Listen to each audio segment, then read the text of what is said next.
lyrics. ನನ್ನ ಎಲ್ಲ ಆತ್ಮೀಯ ವಿದ್ಯಾರ್ಥಿ ಮಿತ್ರರೇ, ಇಂಜಿನಿಯರಿಂಗ್ ಮ್ಯಾಥಮೆಟಿಕ್ಸ್ ಹೊಸ ಪ್ಯಾಟ್ರನ್ದು ವಿಡಿಯೋಸು ಮಾಡ್ತಾಯಿದ್ದೀನಿ. ಅದರಲ್ಲಿ ನೆಕ್ಸ್ಟ್ ಪಾರ್ಟ್ ಬಂದು ಸ್ಟ್ರೈಟ್ ಲೈನ್ಗೆ ನೆಕ್ಸ್ಟ್ ವಿಡಿಯೋ ನೋಡಿ. ನೆಕ್ಸ್ಟ್ ಕ್ವಶನ್ ಈ ಥರ ಇರ್ತದೆ. ಈಕ್ವೇಷನ್ ಆಫ್ ಲೈನ್ ಕಂಡುಹಿಡಿತಾ ಇದ್ವಿ ನೋಡಿ. ನೆಕ್ಸ್ಟ್ ಕ್ವಶನ್ ಈ ಥರ ಬರುತ್ತೆ. Find the equation of line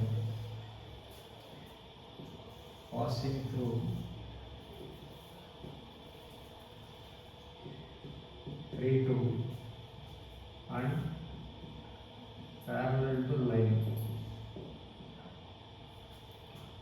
7x plus 2y plus 9 is equal to 0. ನೋಡಿ, ತುಂಬ ಇಂಪಾರ್ಟೆಂಟ್ ಕ್ವಶನ್ ಇದು. ಈ ಥರದ್ದು ಬರ್ತಾನೆ ಇರ್ತದೆ.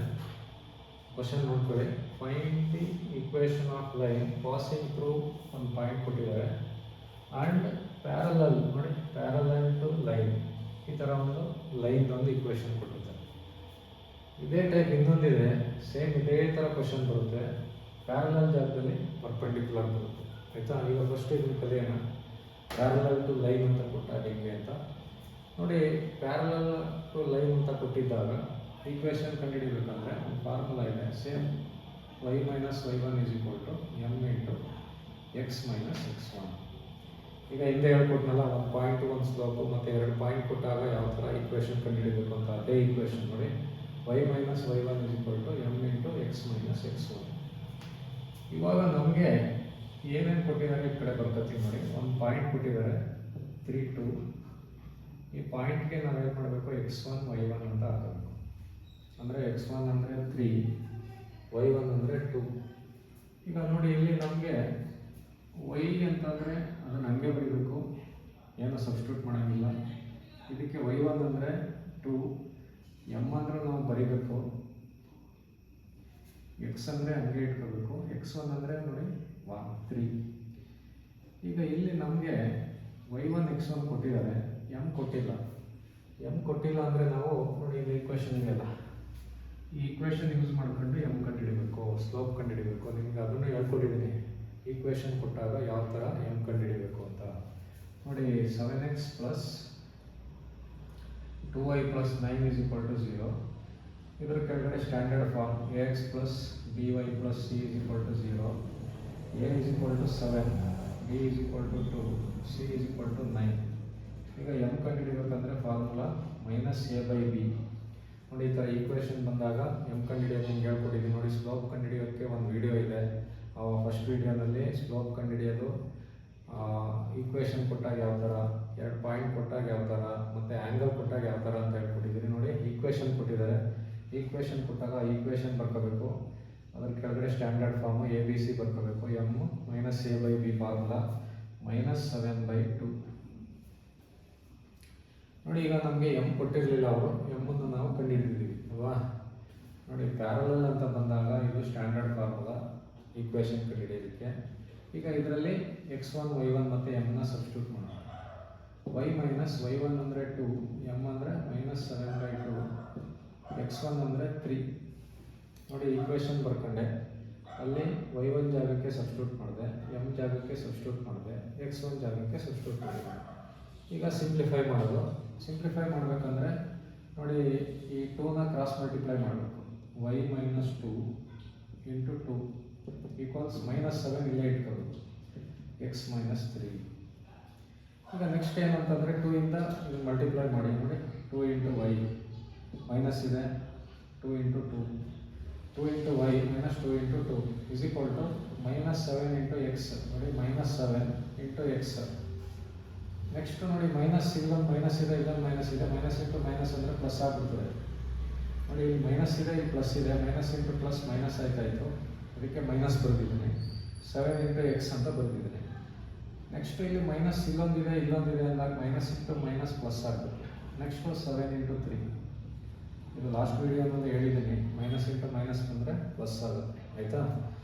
ಈಗ 2 ಇಂಟು ವೈ ಅಂದರೆ 2y minus 4 is equal to minus 7x plus 21.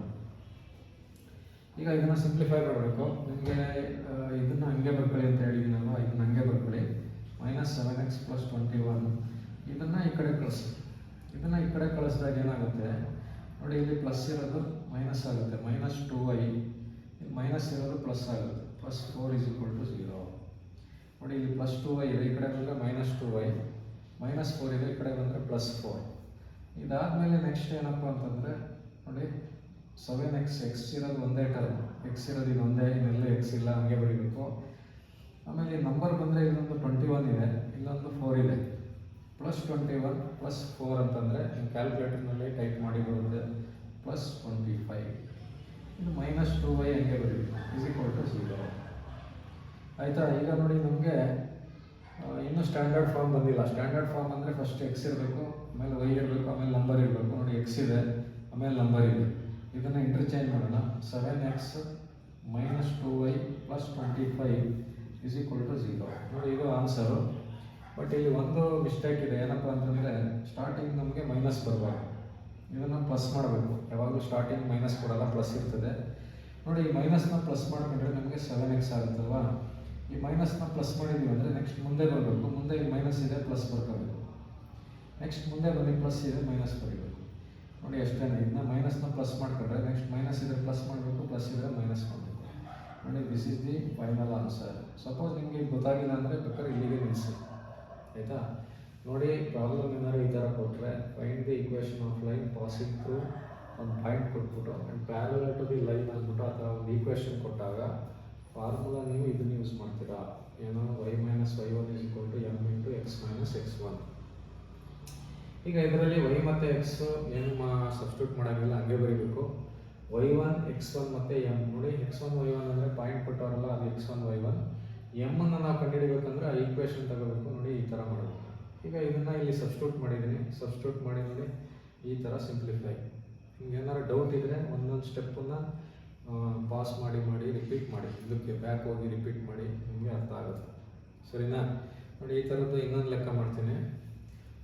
Find the equation of line passing through 4, 5 and parallel to the line 3x + 2y - 7 = 0. ಆಯಿತಾ? ನೋಡಿ ಇನ್ನೊಂದು ಲೆಕ್ಕ ತಗೊಂಡಿದ್ದೀನಿ. Find the equation of line passing through 4, 5 and parallel to the line. ಈಗ ಇಲ್ಲಿ ಒಂದು point ಕೊಟ್ಟಿದ್ದಾರೆ, ಬರ್ಕೊಳ್ಳೋಣ. ಏನು 4, 5. ಈಗ m ಕಂಡು ಹಿಡ್ಕೋಬೇಕು. ಈಕ್ವೇಷನ್ ಸೇಮ್ ಇದೇನೆ, y - y1 = m × x - x1. ಈಗ ಒಂದು ಪಾಯಿಂಟ್ ಕೊಟ್ಟಿದ್ದಾರೆ 4, 5 ಅಂತ. x1 = 4 ಆಗುತ್ತೆ, y1 = 5 ಆಗುತ್ತೆ. ನೆಕ್ಸ್ಟು m ಕಂಡುಹಿಡಿಬೇಕು. m ಕಂಡುಹಿಡಿಬೇಕಂದ್ರೆ ಈಕ್ವೇಷನ್ ಬರ್ಕೊಳ್ಳೋಣ. 3x + 2y - 7 = 0. ಇದನ್ನು ಸ್ಟ್ಯಾಂಡರ್ಡ್ ಫಾರ್ಮ್ಗೆ ಕಂಪೇರ್ ಮಾಡಿದ್ರೆ a ನೋಡಿ a = 3 ಆಗುತ್ತೆ, b = 2 ಆಗುತ್ತೆ, c = -7 ಆಗುತ್ತೆ. m = -a/b formula. m = -a/b -3/2. ಆಯಿತಾ? ಇವಾಗ ಇದನ್ನು ಇಲ್ಲಿ ಸಬ್ಸ್ಟಿಟ್ಯೂಟ್ ಮಾಡೋಣ. ನೋಡಿ y - y1 ಅಂತಂದರೆ 5, m ಅಂದರೆ -3/2, x - x1 ಅಂದರೆ 4. ಈಗ ಇದು ಸಿಂಪ್ಲಿಫೈ ಮಾಡಬೇಕಂದ್ರೆ ಕ್ರಾಸ್ ಮಲ್ಟಿಪ್ಲೈ ಮಾಡಿ. y - 5 × 2 = -3 × x - 4. ಈಗ ಇದನ್ನ 2 ಇಂದ ಮಲ್ಟಿಪ್ಲೈ ಮಾಡಿ. 2 × y -2 × 5 -3 × 4x. ಇದು ಮೈನಸ್ ಇಂಟು ಮೈನಸ್ ಪ್ಲಸ್ ಆಗುತ್ತೆ. 3 × 4 2y - 10 = -3x + 12 ಆಯಿತು. ಈಗ ಇದನ್ನು ಹಂಗೆ ಬರ್ಕೊಳ್ಳಿ. -3x + 12 ಇವೆರಡು ಕಡೆ ತಗೊಂಡು -2y ಆಗುತ್ತೆ, +10 ಆಗುತ್ತಲ್ವಾ. +2y ಇದೆ, ಈಕ್ವಲ್ಸ್ ಈ ಕಡೆ ಬಂದರೆ ಮೈನಸ್ ಆಗುತ್ತೆ, -10 ಇದೆ, ಈಕ್ವಲ್ಸ್ ಈ ಕಡೆ ಬಂದರೆ ಪ್ಲಸ್ ಆಗುತ್ತೆ. ಈಗ ಎಕ್ಸ್ ಇರೋದು ಒಂದೇ ಟರ್ಮ್ -3x. ನೋಡಿ ನಂಬರ್ ಇಲ್ಲೊಂದಿದೆ, ಇಲ್ಲೊಂದಿದೆ. +12 + 10 ಅಂದರೆ +22 -2y = 0 ಆಯಿತು. ಈಗ ಆರ್ಡ್ರ್ನಲ್ಲಿ ಇಲ್ಲ, ಫಸ್ಟ್ ಎಕ್ಸ್ ಇದೆ, ಸರಿ ಇದೆ. ನೋಡಿ y ನೆಕ್ಸ್ಟ್ ಬರಬೇಕು, -2y ಮಾಡಿ, ಆಮೇಲೆ ನಂಬರ್ ಬರಬೇಕು, =0 ಮಾಡಿ.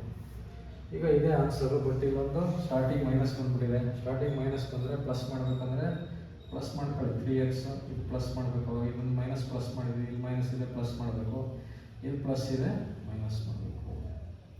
ನೋಡಿ this is the correct final answer. ನೋಡಿ, ನಿಮಗೇನಾದರೂ find the equation of line passing through ಒಂದು ಪಾಯಿಂಟ್ ಕೊಟ್ಬಿಟ್ಟು and parallel to the line ಅಂತ ಕೊಟ್ಬಿಟ್ಟು ಈ ಥರ ಒಂದು ಲೈನ್ ಈಕ್ವೇಷನ್ ಕೊಟ್ಟಿದ್ರೆ ನೀವು ಅದನ್ನು ಸಾಲ್ವ್ ಮಾಡಬೇಕಂದ್ರೆ ಈ ಪ್ರೊಸೀಜರು ಯೂಸ್ ಮಾಡಬೇಕು. ಆಯಿತಾ? ನೋಡಿ, 2 ಲೆಕ್ಕ ಮಾಡಿದ್ದೀನಿ ಪ್ಯಾರಲಲ್ದು. ನಿಮಗೆ ಅರ್ಥ ಆಗಿದೆ ಅಂತ ಅಂದ್ಕೊಂಡಿದ್ದೀನಿ. ನನ್ನ ವಿಡಿಯೋ ನಿಮಗೆ ಇಷ್ಟ ಆಯಿತು ಅಂತಂದರೆ ನಿಮ್ಮ ಫ್ರೆಂಡ್ಸ್ಗಳಿಗೆ ಶೇರ್ ಮಾಡಿ, ಸಬ್ಸ್ಕ್ರೈಬ್ ಮಾಡಿ ಅಂತ ಹೇಳ್ತಾ ಈ ಕ್ಲಾಸ್ ಮುಗಿಸ್ತೀನಿ. ನಿಮಗೆ ಒಳ್ಳೆಯದಾಗಲಿ.